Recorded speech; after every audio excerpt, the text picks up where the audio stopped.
تمام آنچه که ما میبینیم حوزه‌ای از ارتعاشات است در محدوده مشخصی از فرکانس ها. چشم انسان از بنفش تا قرمز رو میبینه، بنفش، نیلی، آبی، سبز، زرد، نارنجی، قرمز.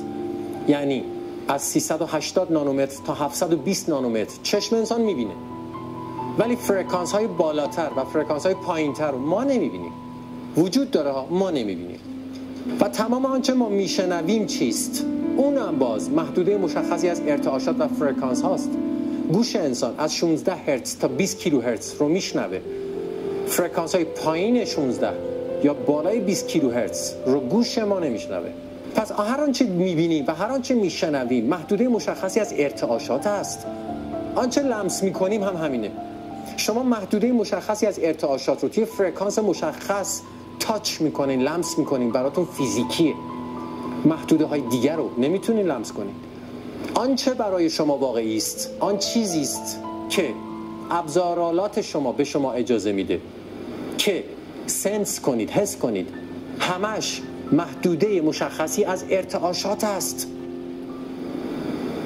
واضحه؟ کل واقعیتی که شما تجربه میکنید به عنوان زندگی میگین واقعیه، حوزه‌ای از ارتعاشات. میگه من خودم دیدن محدوده از ارتعاشات. میگه من خودم شنیدم، محدوده از ارتعاشات. من خودم لمس کردم، محدوده از ارتعاشات.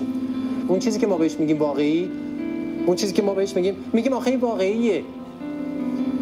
ویرچوال ریالیتیه، واقعی است ولی واقعیت مجازی است، فقط حوزه‌ای از ارتعاشات است. حوزه و یک تصویر هولوگرافیکه. کل جهان همینه و این تصویر هولوگرافیک لحظه به لحظه داره پدیدار میشه، آفریده میشه.